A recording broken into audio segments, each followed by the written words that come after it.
तालियां बजते हैं शोभा जी के लिए। सर आपसे हाथ मिलाना सफल हो गया मेरा। आइए आइए। सर बस इस पर आ गई बस बहुत है मेरे लिए, बहुत। नहीं नहीं नहीं, अब लीडर बोर्ड पे पहुंच गए, आप इधर नहीं बैठेंगे तो वो आ जाएंगे यहाँ जो अभी नाच रहे हैं। जी सर बुला लीजिए।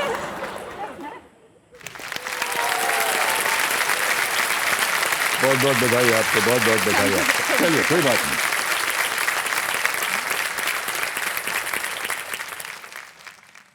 सर 22 साल का सपना पूरा हुआ है मेरा। जी जी, आमतौर पर जितनी भी महिलाएं आती हैं उनके लिए हम टिश्यू बॉक्स देते हैं। 1 2 नहीं 3 लेना पड़ेगा, 3 दे देते हैं। तो ठहर जाइए, आप ही नहीं है, आप ही नहीं है, वो भी है। बैठी रहिए। 1 थैंक यू 2 थैंक यू। 3। अरे अच्छा पहुंचिए, हो गया। जी हमारा निराश मत हो, नहीं ये हमारा काम है, इसको ले जाएंगे। आप क्या समझते हैं इसको हम फेंक देंगे? नहीं नहीं नहीं, इसको हम रखते हैं, इसका अचार बनाएंगे हम।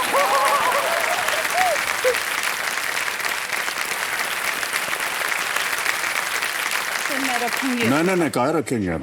नहीं अलाउड नहीं है ये, दीजिए हमको, अलग जेब में रखेंगे, इधर वाले में। Big hand, come on. तो देखिए संजय मेरे सामने हॉट सीट पर बैठ गए शोभा कन्वर जी, ये कोटा राजस्थान से हैं और बहुत बहुत स्वागत आपका एक बार फिर।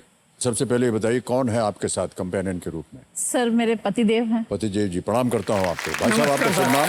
DM सिंह है सर। DM सिंह, ब्रह्मानंद सिंह। ब्रह्मानंद सिंह। ओके, आजकल आप क्या कर रही हैं शोभा जी, ये बताइए। सर मैं एक सरकारी स्कूल में शिक्षक हूँ, लेकिन मैं कहना चाहूँगी कि जो मैं तो शिक्षक हूँ लेकिन मेरा जो स्कूल है वो KBC है।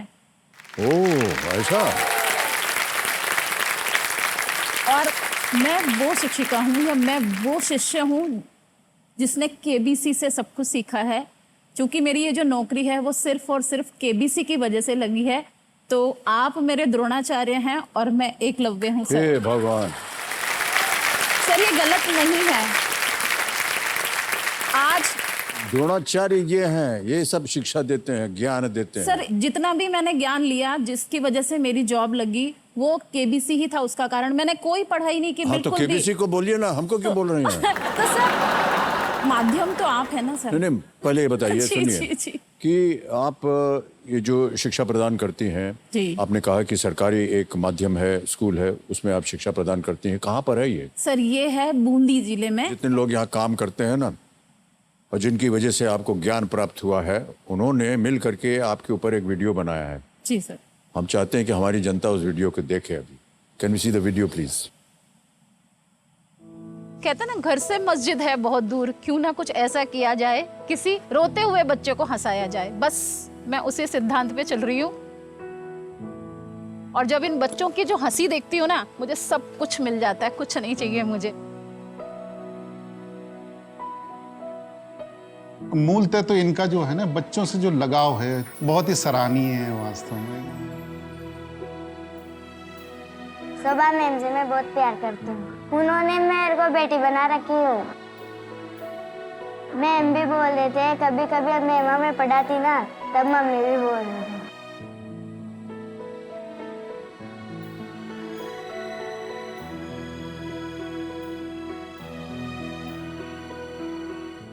सबके घरों में जा जाके बच्चों को आगे बढ़ने की शिक्षा दी। शोभा मैम ने हमें एक अच्छा मोटिवेशन दिया है और हमारे जीवन में सकारात्मक सोच डाली उन्होंने। मैं उदास रहती थी, पूछा कारण क्या है, फिर मैंने बोला पापा साथ में नहीं रहते हैं, हम 4 भाई बहन हैं, तो बोझ मेरी मम्मी के ऊपर है अकेली। तो मैडम ने कहा कि तेरी पढ़ाई की फीस आज से मैं दूंगी, तेरी पूरी लाइफ का खर्चा मैं उठाऊंगी। जितना शब्द कहूंगा मैं इस मैम के लिए उतना थोड़ा पड़ जाएगा। ये बोलता हूँ अगर इस ईमानदारी के साथ हर आदमी निभाने लग जाए ना तो देश का सुधार हो जाए। शायद ईश्वर ने कुछ सोच रखा था मेरे लिए कि आपको मैं बच्चे इसलिए नहीं दे रहा कि आप इतने सारे बच्चों की माँ बनेंगी।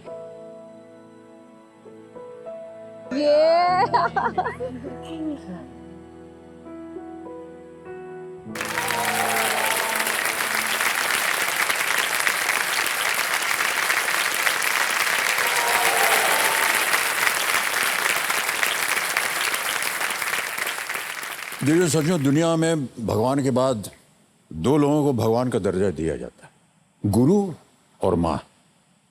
आप दोनों हैं। जी सर। कैसी शुरुआत हुई ये? शादी के 16 साल तक मैं हाउसवाइफ ही थी और मैंने कहा कि है ना बच्चे हैं नहीं, साहब को बोला कि साहब बच्चे नहीं है तो मैं ऐसा करती हूँ ना, मैं कोई स्कूल ज्वाइन करती हूँ। तो उसी टाइम एक आरपीएससी परीक्षा होती है राजस्थान सिविल सर्विसेज की, तो उन्होंने कहा कि ठीक है दे लो। तो मैं ठीक है चलो मैं देती हूँ। तो केबीसी देखती थी बस, और मैंने फॉर्म भरा और सर लकीली देखिए मैं सिलेक्ट हो गई। और मैंने कोई बुक नहीं पढ़ी, सिर्फ और सिर्फ मैं केबीसी देखती हूँ। वो जो ज्ञान था इतने सालों का वो मेरे वहाँ काम आया और मैं आज उसी की बदौलत शिक्षक हूँ। और इस केबीसी की वजह से ही मुझे एक बच्चा नहीं है, लेकिन एक नहीं, आज मेरे वहाँ 450 बच्चे, और जो गाँव के भी वाह, जितने वाह, क्या बच्चे बात। हैं वो भी मेरे खुद के अपने बच्चे हैं। तो मैं आज इतने सारे बच्चों की माँ हूँ। हमने देखा था एक बच्ची ने कहा कि आपने उनकी सहायता की। जी सर। ऐसे कितने बच्चों की सहायता की आपने? सर बहुत कम की है अभी तो, लेकिन ये जिसने जो मुझसे मांगा कि मैम मुझे ये चाहिए, किसी के पास फीस नहीं है, किसी की बोर्ड फीस जमा करवानी है, किसी के पास यूनिफॉर्म नहीं है, मतलब जो कुछ भी उन्होंने आके बस मुझे बोला मैम ये चाहिए, ठीक है मैं करती हूँ। क्योंकि मुझे लगता है कि वो जो उनके चेहरे की जो वो खुशी होती है ना, उसको देख के मुझे लगता है कि इनको मिल गया बस मुझे मिल गया। बहुत बहुत बधाई आपको।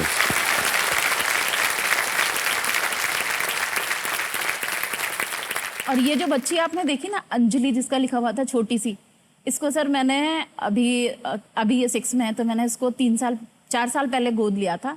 ऐसी मैं एक बच्ची हर साल गोद लेती हूँ। तो इस मतलब अभी ये वाली बच्ची है वो मैंने इसको जब तक ये चाहेगी, जब तक ये पढ़ेगी, क्योंकि इसके पापा नहीं है और इसकी मम्मी की शादी दूसरी जगह हो गई है, तो ये अपने नाना जी के पास रहती है। तो ये मेरी खुद की अपनी बच्ची है। और एक और दूसरी अंजलि है, अभी उसके साथ भी ऐसा ही कोरोना में उसके मम्मी का डेथ हो गई है। तो वो मेरी 2 बेटियां, दोनों का नाम अंजलि है। शिवा जी, आपने केबीसी का नाम लिया, आपने बताया कि किस तरह आपने ज्ञान प्राप्त किया और किस तरह आप बच्चियों की सहायता कर रही हैं। मैं अपनी ओर से कुछ दान देना चाहूँगा। आपने कहा कि आपकी जितनी भी शिक्षा आपको प्राप्त हुई है वो इस मंच से प्राप्त हुई जी है। सर।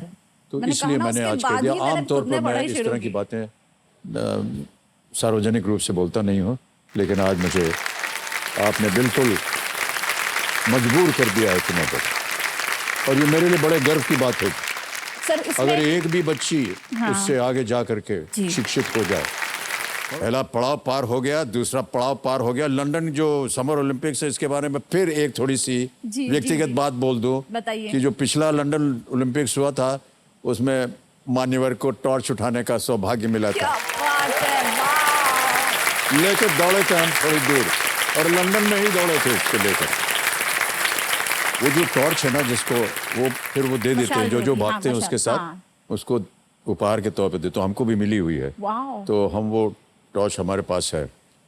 वो ऐसा लगता है कि जाली से बनी हुई है, हजारों उसमें छेद हैं, तो जाली से बनी हुई है।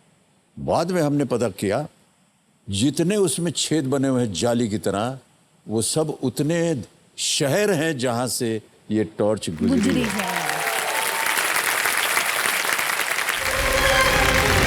एक पाँव उसमें रखिए, हमारा हाथ थामिए और चढ़ जाइए। ए शाबाश, बहुत बहुत बधाई आपको। केवल नौकरी कर रहे हैं आपके। 1 2 3।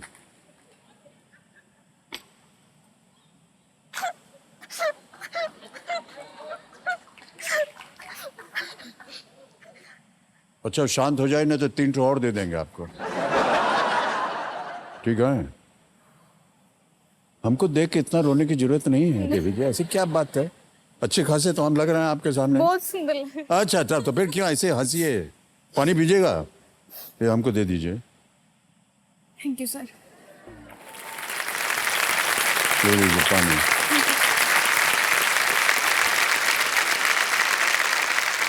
हो गया, सही। और खबरदार अगर आप अभी रोएं तो डांट पड़ जाएगी। Alright. एक बार जोरदार तालियां बज जाए अंकिता जी के लिए। बहुत बहुत बधाई आपको। अंकिता शर्मा जी हैं हिमाचल प्रदेश से और टोपी पहनी हुई उन्होंने हिमाचल की। बहुत बहुत बधाई आपको अंकिता जी। अच्छा अभी रोना धोना बंद कीजिए, ठीक है? हाँ बस, वेल डन।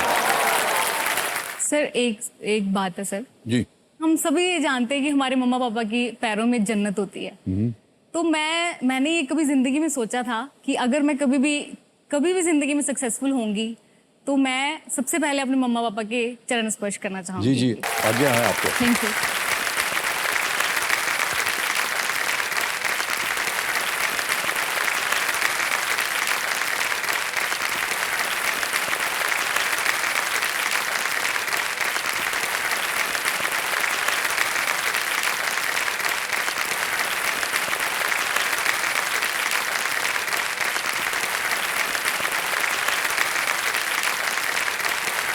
सर और ये आपके लिए मेरे भैया ने स्पेशली भेजा है। ओ बहुत बहुत हाँ जी, धन्यवाद तो आपका। आ नहीं बहुत ही पाए। सुंदर होती है हिमाचल की टोपी ये और हिमाचल इसे की मैं टोपी। अवश्य पहनूंगा। धन्यवाद। और ये मैं आपको पहना दूं प्लीज। बिल्कुल पहना दीजिए। धन्यवाद। Thank you sir. Thank you. Thank you. आइए बैठ। Thank you so much sir. Okay, ताली बजते रहे अंकिता जी के लिए। माता पिता के चरण इन्होंने छू लिए हैं। तो जी आपका परिचय हम करवाना चाहेंगे। आपका शुभ नाम? मेरा नाम संजय शर्मा जी। और माता जी? ककीरा, हिमाचल प्रदेश। वाह अच्छा, एक बार फिर तालियों के साथ इनका स्वागत किया जाए। ऑलराइट अंकिता जी, आप हिमाचल प्रदेश से है और हाँ जी। ककीरा हाँ जी ये है कहाँ हिमाचल प्रदेश? सर, ये चंबा डिस्ट्रिक्ट में पड़ता है। ओके। हाँ जी, चंबा डिस्ट्रिक्ट में बहुत सारे टाउन्स हैं, बहुत ब्यूटीफुल टाउन्स हैं और उनमें से ही एक मेरा ककीरा है।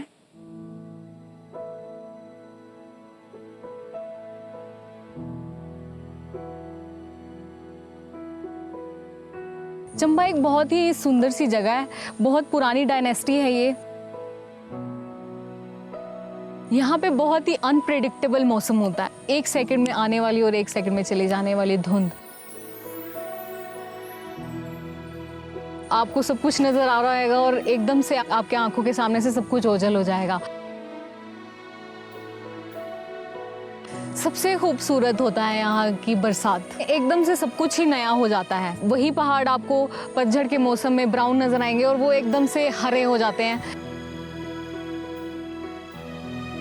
ये सारे पहाड़ मेरे घर से दिखते हैं। जब मैं सुबह उठती हूँ तब मैं इन्हीं पहाड़ों को देखती हूँ, शाम को भी इन्हीं पहाड़ों से ढलती हुई धूप और रात का हसीन नज़ारा। मतलब जो लोग इतनी दूर से पैसे खर्च के देखने आते हैं वो चीज़ हमें ऐसे सुबह शाम मिल रही है, उससे ज़्यादा इम्पोर्टेंट और क्या चीज़ हो सकती है हमारी ज़िंदगी में। ककीरा मेरे लिए तो मेरी पूरी ज़िंदगी है, मेरा बचपन, मेरा अभी तक की स्कूलिंग, सब कुछ यहीं पे हुआ है। मेरा दिन शॉप से ही शुरू होता है और शॉप पे ही ख़त्म हो जाता है। मतलब मेरी पूरी ज़िंदगी बस शॉप शॉप शॉप शॉप ही है।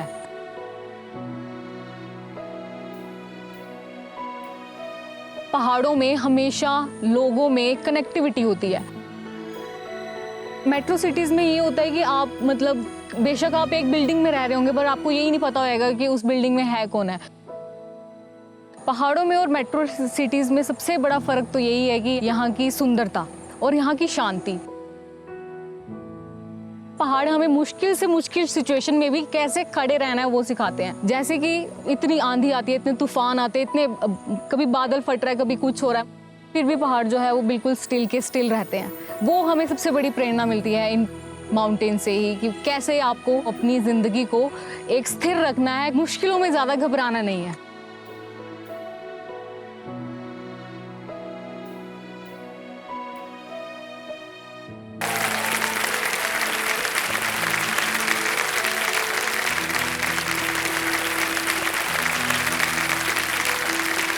कितना सुंदर स्थान है ये, बहुत ही कितना ज्यादा। सुंदर, हाँ जी। एकदम हॉलिडे डेस्टिनेशन जैसे लगता है। आपको जब जाना पड़ता है हॉलिडे पे तो कहाँ जाती हैं आप? मेरी बर्थ प्लेस ही ऐसी है कि मुझे हॉलीडेज में जाने का कहीं, मतलब अगर आप विंडो भी खोलोगे ना कोई, तो आपको यही नज़ारा देखने को मिलेगा सुबह जी, से शाम जी। तक।